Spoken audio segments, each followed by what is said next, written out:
किसान आंदोलन, जो उनको पता है कि किसान कितनी मेहनत से अपनी फसलों को उगाता है, तो एक फसलों को अगर जलाने की बात क्या आपको लगता है कोई किसान मंत्री कर सकता है, कोई किसान नेता कर सकता है? तो एक किसान नेता होकर जो किसानों के कंधे पे बंदूक रख के, अलग बात है कि किसान के बहुत बड़े भगवान बने हुए, आज वो फसलों को जलाने की बात कर रहे हैं। तो जो अन्नदाता होगा, चाहे वो कितने भी बुरे हालत में क्यों ना हो, वो अपने फसलों की एक इज्जत करता है, सम्मान करता है, क्योंकि उसको मिट्टी से एक झुकाव होती है, अपनी मातृ से एक झुकाव होती है, वो फसल से एक झुकाव होता है। तो आज हमारे भारत के जितने अन्नदाता हैं, जो किसान हैं, और जो भारत की जनता है जिनको लगता है कि सरकार अन्नदाताओं के साथ गलत कर रही है, आज इस स्टेटमेंट को ध्यान से सुने, समझे और परखे कि एक किसान नेता जो मिट्टी से जुड़ा हुआ है, जिसको किसानों के लिए बहुत सहानुभूति है, आज वो फसलों की जलाने की बात कर रहा है। तो क्या ये किसान नेता हो सकता है? टूल किट जैसे जैसे एक्सपोज हो रहा है, चाहे वो ग्रेटा थनबर्ग हो, चाहे वो रिहाना हो, चाहे वो मियां खलीफा हो, चाहे वो दिशा रवि हो, चाहे वो निकिता जैकब हो, इन सब की जो गुत्थी है जैसे जैसे सुलझने लगी है, और लोग जिसमें इनका नाम है वो अब डरने लगे हैं। उन्हें पता है कि एक ना एक दिन उनका भी नंबर आने वाला है, जिसमें कि एक ध्रुव राठी जो यूट्यूबर है, जो कि आम आदमी पार्टी के बहुत फेवरेट ब्लॉगर है, उनका भी नाम है। नो डाउट जर्मनी में बैठ के वो वहाँ पे बताते हैं, अपने आप को खुद एक्सपोज करते हैं, वो भी उसमें शामिल होंगे। वो दिन दूर नहीं कि उसका भी नाम सामने आएगा, क्योंकि जितने भी देशद्रोह शक्ति है जो देश को तोड़ने के लिए, राष्ट्र के अहित में जितने भी इस तरह की विरोध वाली जो हरकतें हो रही हैं, सबको एक गुट बना के इकट्ठा किया गया, एक टीम तैयार की गई है देश को तोड़ने के लिए। और ये जिस देश का रहते हैं, जिस देश में खाते हैं, जिस देश में पीते हैं, जो मिट्टी जिसमें जिनका जन्म हुआ है, आज उन्हीं को बेचने को ये लोग तैयार हैं। ये सारे देशद्रोही हैं। और इसमें सबसे बड़ा रोल अगर मैं कहूंगी तो हमारे माननीय मुख्यमंत्री, जिनको कि आज आवाज उठानी चाहिए थी। अगर कभी भी केजरीवाल जी चाहते तो क्या ये दंगे हो पाते? क्या ये आंदोलन इस तरीके से गलत रूप ले पाता? जहां पे लाल किला में आपने देखा गणतंत्र का जिस तरीके से तिरंगा का अपमान हुआ, जहां पे बड़े बड़े लोग खुलकर सामने आए, आज उसको बचाने की कोशिश कर रहे हैं। दोस्तों, स्वागत है आपका यूथ मीडिया टीवी पर।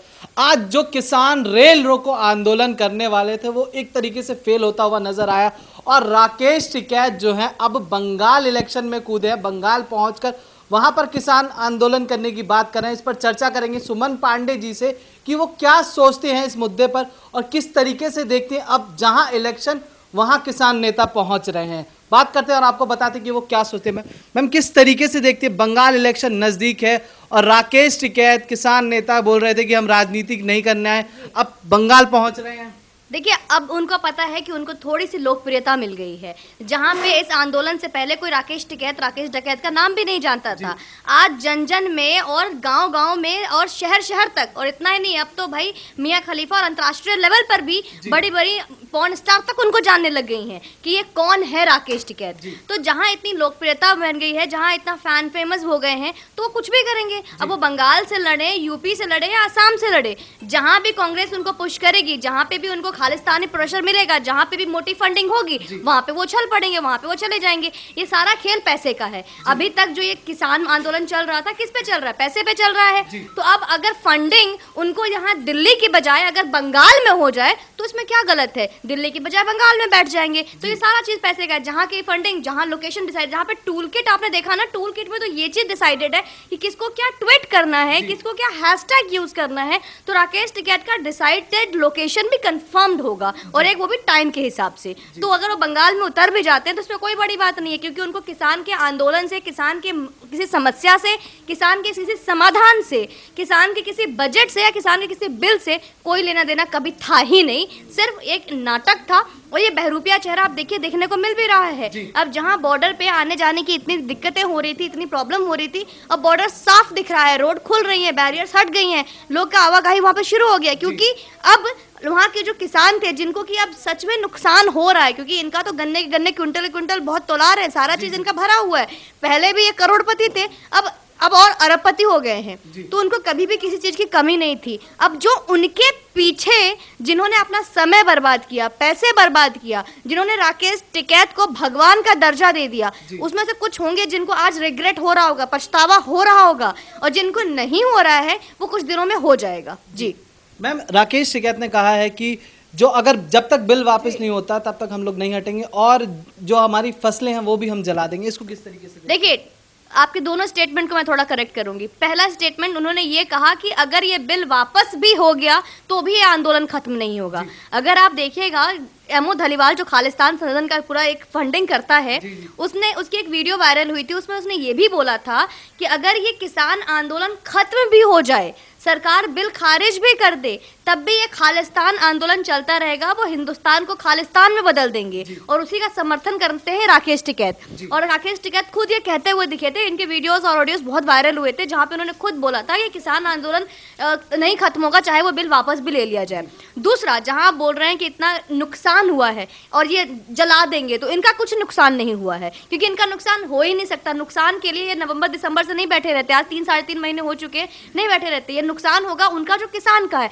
जी मैम, दिशा रवि एक टूल किट मामले में गिरफ्तारी हुई उनकी, जिसके बाद पूरा विपक्ष उतर के आ गया उनके समर्थन में, ट्वीट करने लगे लोग जिनको किसी और का दिखता नहीं है कुछ, पर जैसी दिशा रवि की बात है सब उतर के आ गए। देखिए, दिशा रवि एक वो डोर है, एक आप कभी भी किसी चीज का एक डोर होता है जिसको खींचते ही ना सारी गुत्थी खुल जाती है, सारा पैकेट खुल जाता है। तो दिशा रवि एक वो डोर है जिसको अगर खींच दिया जाए ना, तो ये पूरे किसान आंदोलन के जो एक नाटक है, पूरा जो एक ड्रामा चल रहा है इतने महीनों से, स्वघोषित किसान नेता और स्वघोषित किसान जो बने बैठे, ये पूरा खुल के सामने आ जाएगा। पूरा मैं कहूँ पोल पट्टी है, पूरा पर्दाफाश हो जाएगा आज। इसीलिए इसको बचाने के लिए हमारे माननीय मुख्यमंत्री केजरीवाल जी भी कूद गए। आज उन्होंने उसको 21 साल दिशा रवि का नाम लोग शायद भूल भी जाए, लेकिन दिशा रवि की उम्र नहीं भूल सकते, जितनी बार उन्हें 21 साल करे कहा गया है। मैं माननीय मुख्यमंत्री से सवाल पूछूंगी, जैसे कि ये आज 21 साल का ढिंडोरा पीट रहे दिशा रवि का या फिर ग्रेटा थनबर्ग का, रिंकू शर्मा की उम्र क्या थी जिसे दिन दहाड़े मारा गया था,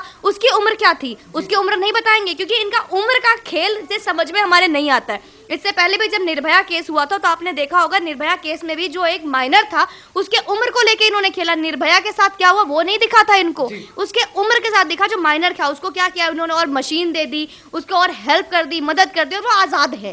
तो जब भी दिल्ली में कोई अच्छा ऐसा कुछ हुआ है, तो हमारे मुख्यमंत्री उसके आका बनकर नजर आए हैं। और इसका कहीं ना कहीं सबसे बड़ा एक एग्जाम्पल ताहिर हुसैन है, जो आप आदमी पार्टी का एक पार्षद रह चुके हैं, जिन्होंने दंगे को अंजाम दिया था। दिल्ली दंगे में अब 2019 का दंगा, 2020 में जो दंगा हुआ था 24 तारीख को, उसमें भी आपने देखा था, उसमें भी पार्षद आम आदमी पार्टी का आया था। और यही चीज आप देख लीजिए, मुंबई से निकिता जैकब का नाम आया, वो भी लीडर है आम आदमी पार्टी की। तो ये सारी चीजें जो मिली जुली जो गुत्थी है, एक एक करके अब सुलझने लगी है, और इससे ये तय हो गया है कि ये आखिर कहाँ से शुरुआत है, इसका आका कौन है, कितने लोगों का इसमें गठबंधन है, और ये सब सिर्फ और सिर्फ हिंदुस्तान तोड़ आंदोलन है। हिंदुस्तान को तोड़ने की साजिश कर रहे थे, और अब लोगों को भी दिखने लगा है। आज वो भूल गए किस तरीके से तिरंगा का अपमान हुआ था 26 जनवरी को, वो नहीं दिखा उनको, लेकिन आज वो दिख रहा है कि दिशा रवि 21 साल की है। तो ये सारी चीजें हम लोगों के लिए समझना काफी है, भारत के नागरिक को समझना काफी है कि ये आंदोलन कितना बड़ा फेक ड्रामा है अपने हिंदुस्तान को तोड़ने के लिए। जी मैम, मेरा आखिरी सवाल है आपसे कि जिस तरीके से कांग्रेस इस आंदोलन में किसानों का मसीहा बन के दिखा रही है, जगह जगह पर पंचायत महापंचायत कर रही है, जगह जगह पर वो नारेबाजी कर रहे हैं लोग, पर 70 साल की बात नहीं करते, जो अपने 70 साल इन्होंने देश पर राज किया उसकी बात नहीं करी कि उसमें किसान की हालत क्या थी। जो इनके जीजा जी हैं वाड्रा, उन्होंने किसानों के साथ कितना घोटाला किया, घपला किया, उस पर कोई बात नहीं करता, उसको एक बार बोलना जरूरी भी नहीं समझते। देखिए, आपने जिनकी बात की वो तो भारत के सबसे गरीब किसान हैं, और उनकी अगर मैं चिट्ठा खोलना शुरू कर दूं तो शायद आपका वीडियो आज बहुत लंबा चला जाएगा। तो जितने बड़े गरीब किसान हैं, जहां तक इनकी 70 साल की राजनीति की बात है, तो अगर हम इसके मैनिफेस्ट को देखेंगे, तो जब नरेंद्र मोदी खुद जब आए थे, तो उन्होंने माननीय, जब वहाँ पे हमारे एक्स प्राइम मिनिस्टर भी बैठे हुए थे, हमारे पूर्व प्रधानमंत्री मनमोहन सिंह जी भी बैठे हुए थे, उनके सामने उन्हीं के द्वारा कहे गए कोड को रिपीट किया था उन्होंने, जिसमें उन्होंने लिखा था एक देश एक मंडी। इतना ही नहीं, मैनिफेस्ट में क्लियर था कि इस बिल को लाना था। ये बिल जो आज बीजेपी लेकर आई है, ये बिल पहले कांग्रेस लाने वाली थी। उसके अलावा जहाँ पे बात होती है एमएसपी की, बात होती है मंडी की, मंडी को और आधुनिक बनाना चाहिए, ये खुद मनमोहन सिंह जी का चाहते थे, कांग्रेस चाहती थी। आज यही सारी चीजें जब बीजेपी इस पे काम कर रही है, बीजेपी आगे लेके जा रही है, तो इनको मिर्ची लग रही है, क्योंकि ये देश इनका एक जो सामने विपक्षी बैठे हैं कांग्रेस, इनको सिर्फ और सिर्फ यही कहना है कि जो बीजेपी कर रही है, जो नरेंद्र मोदी कर रहा है, वो गलत है। उनको ये नहीं दिख रहा है कि देश के भले में है, देश वालों का इसमें फायदा है, नुकसान किसान है उन्हें कोई मतलब नहीं है, अगर सही भी चीज है तो उसको अपनी राजनीतिक रोटी सेकनी है, उसको गलत तरीके से करके, और हर चीज के लिए इनके जो छट्टल पार पत्रकार है वो घुमा घुमा के दिखाने को है ही, अच्छी चीजों को भी गलत तरीके से दिखाएंगे कि लोग और इसको बरगलाने के लिए कर रहे हैं। तो आज देखिए किसानों के, आपने देखा होगा किस तरीके से सीए के टाइम में इनके दिमाग में भरा गया था कि आपको देश से निकाल दिया जाएगा। इसी तरीके से आप इसमें देख लीजिए, चिप्स कंपनी खरीदने आएगी तो आपकी आलू की आपकी पूरी जमीन हड़प ली जाएगी। इसके लिए बहुत अच्छा एग्जाम्पल उदाहरण दिया था। इससे लगभग अगर हम देखें तो प्रधानमंत्री ने बताया कि 8,000 करोड़, लगभग 8 लाख करोड़ समथिंग का आंकड़ा बताया था उन्होंने, जो कि डेयरी फार्मिंग में बेनिफिट होती है। डेयरी फार्मिंग भी एक डेयरी प्रोडक्ट की फार्मिंग होती है। तो उन्होंने एक उदाहरण दिया था कि अगर इस तरीके की जो चीज़ें हो रही हैं, डेयरी प्रोडक्ट जो सेल हो रही हैं, इसमें तो कोई बिचौलिया नहीं है, कोई मदर डेयरी या फिर जो भी डेयरी प्रोडक्ट्स की फार्मिंग होती है, इसमें तो कुछ ऐसा कोई एक प्रतिबंध नहीं है कि आप इतने ही जगह में जाके कर सकते हैं, आगे कोई रोक नहीं है। तो क्या इनके जो गाय और भैंस है वो आगे ले जाती है क्या? डेयरी मिल्क कंपनी हो गई या फिर इतने बड़े बड़े जो प्रोडक्ट्स बनाती है, दूध से इतने बड़े बड़े प्रोडक्ट्स बनती है, इतनी कंपनीज हैं, क्या उनकी गाय भैंस ले जाती है क्या?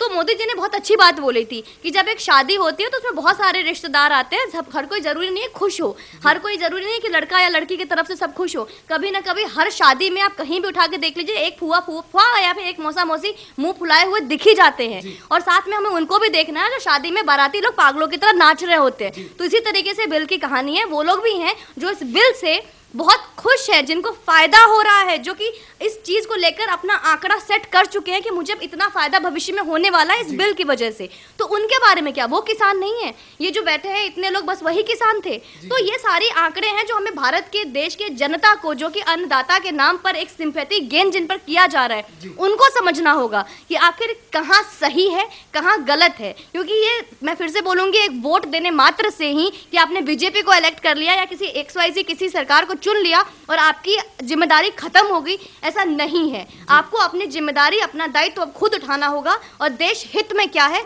वो आपको करना होगा। धन्यवाद। जी धन्यवाद।